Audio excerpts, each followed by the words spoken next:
All right, my lovers, we're gonna head out today. It's very sunny, and so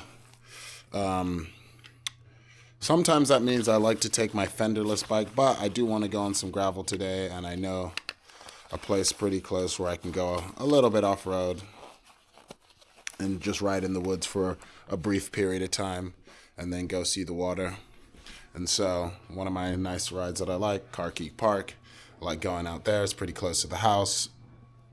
If last time I went there, I crashed. I made a video of me crashing in Carkeek Park.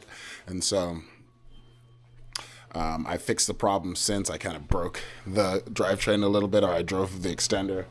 But taking the Fezzo, and we're going to go out there for, if I don't have any mechanical issues, it takes 20 minutes to get there and 20 minutes back. So it's a short ride because I have to leave earlier today and go to work. So I'm going to try to get some exercise in before work. I'm trying so hard to get out a little bit every day. And I think when the weather is nicer, the incentive to do that is greater. So if I can get back in an hour, if I can kind of make it an hour-long trip altogether, then I think that is a victory.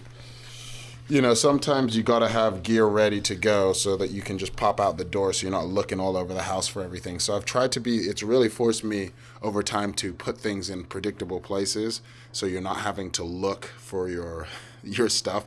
I think every cyclist knows that one of the toughest thing about cycling is all the little extra things you carry with you. You know, when you have a car or something, you can just toss everything in. I've got my shoes ready to go. I try to have everything in a predictable place, and I can't overstate that, because having things in a predictable place and not spending like 15 minutes looking for individual items, you know, kind of keeping all your biking stuff that helps you get out the door in a place where you can get it within like, I want to say 5 to 10 minutes really. And then having clothing ready to go that you can put on and go out for a ride. You know, it's important. Everything that you have that helps you get out the door, it's really, I mean, I don't think it has to be in one place, obviously, but it has to be in a place where you can easily get access to it. Your water bottles, if you need any lights to go out, if you need gloves, if you need anything, if you need a little jacket, my camera, my computer. These are all things that like sometimes I just like misplace, and it gets me in trouble sometimes. I may think it's funny. I made this video about mental health, and I've stopped using cannabis really pretty much cold turkey. It wasn't like something that I planned, but I think like I just wanted to see how I would feel. And I think that might be one of the side effects, is that like I'm way better at putting myself in predictable places. And so it might be a result of just like having been through this enough times that I get prepared. But it also might be like, you know, maybe I'm not as flippant with my stuff when I'm more clear-headed. And, you know, clear-headed, I don't know. It's hard. I don't know if I feel more clear-headed, but I feel like I must be just by default. But, you know, I think that's a side benefit that maybe I'd not anticipated.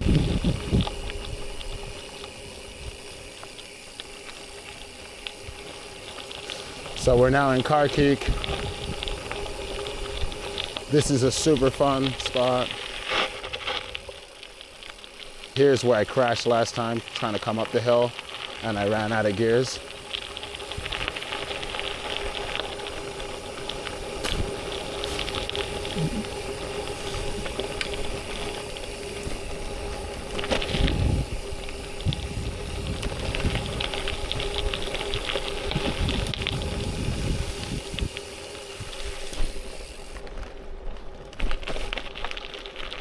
Super fun.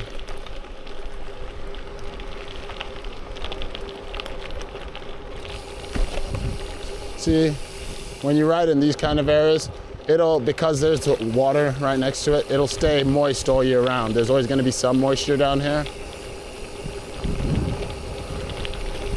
Even on the hottest summer days.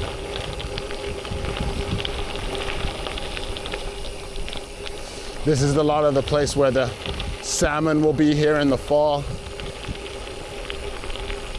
So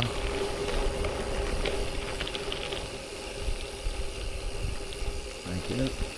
Summer in the PNW is one of the most magical places I could think of. It's just lovely.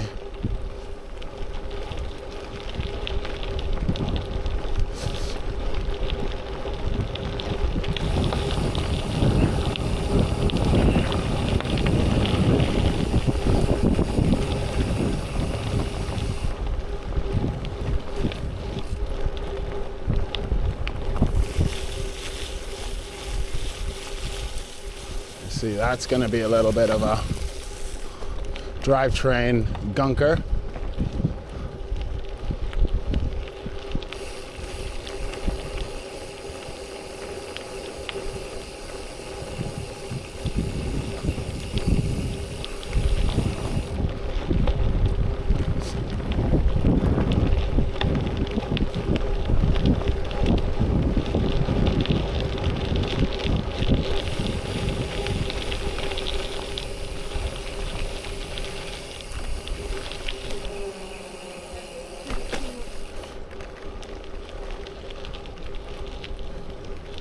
And yeah,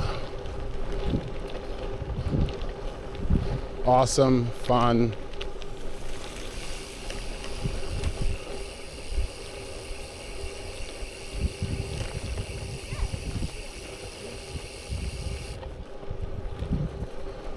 Just really, really, really cool area to come down to, honestly. Yeah, soaked up some sun, and now I'm gonna go ahead and start trekking my way back home.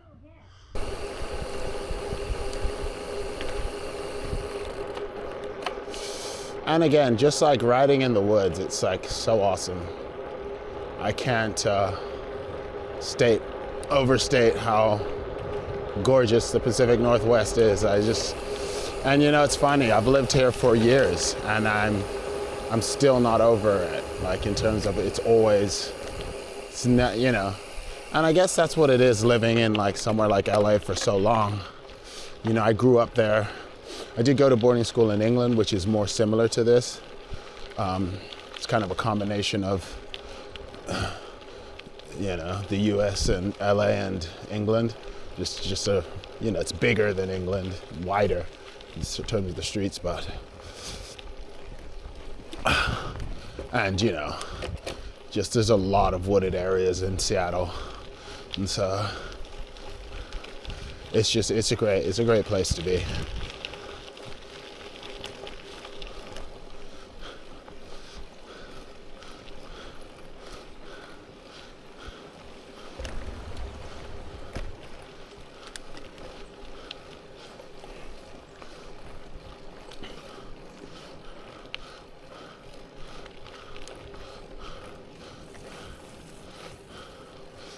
And yeah, so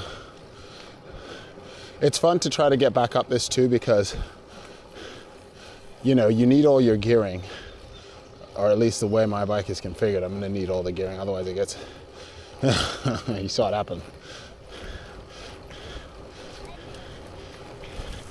in the crash video. I ran out of gears and I ran out of momentum and I kind of fell over.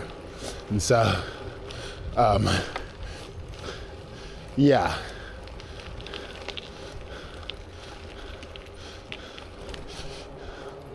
Yeah, this is a nice little like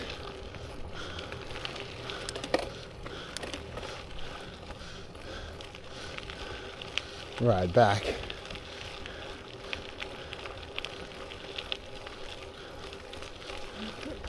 And there's no need to go crazy with it. It's mellow.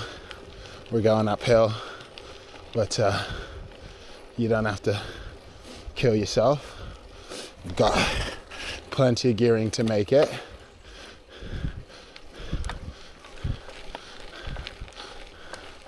And like I said, we've re-indexed this, so should be fine. I've been able to get all the way up and down through the cassette, and I've got a 50 cog on the back, 11 to 50 10 speed. So super monster wide range. I mean, it'd be so awesome to be like Pathless Pedal dude, where he configures all these different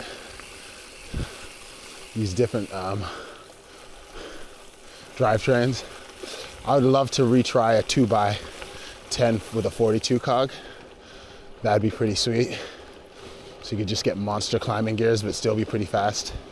The Poseidon Triton has an 11 to 38, which is, to me, pretty monster in terms of the gear ranges you can get to on a 20 speed. And if you do the calculations, it's more the range that you get versus the amount of speeds.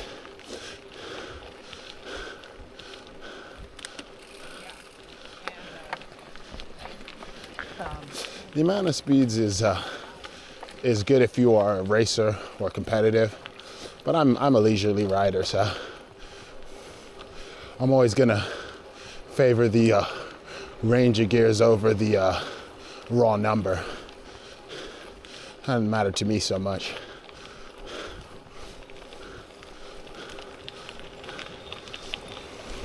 And also, it's, you know, I'm from the old school where 7 was a lot. 7 cassette was big.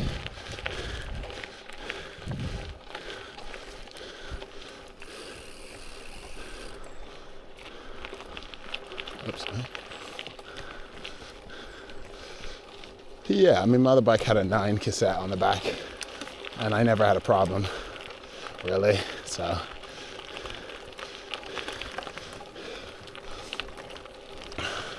Especially too, as I don't use this bike for carrying any loads. So with that considered, this is a really nice range. Where I can ride a 42 on the front. 42 tooth chainring.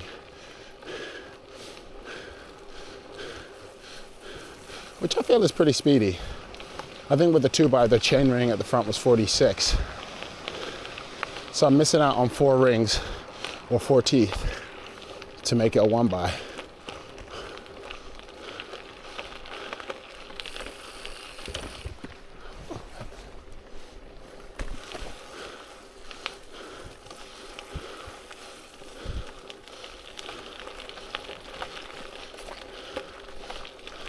I think I might have ridden too close to that homie. He was like, definitely like, what?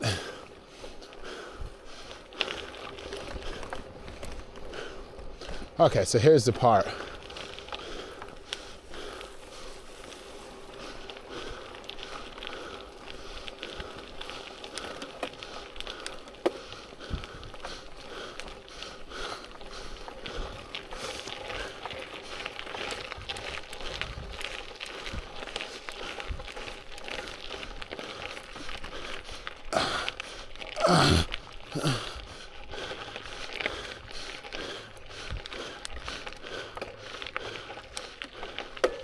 Okay. I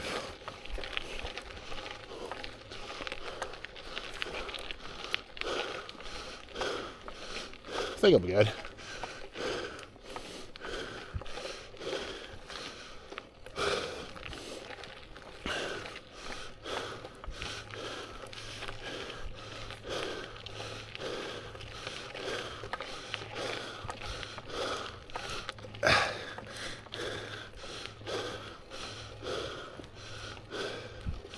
And just chill out here.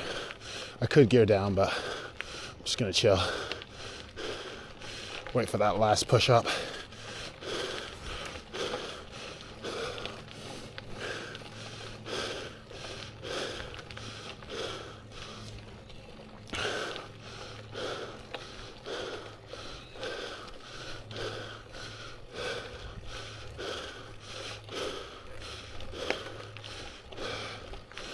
Super mellow.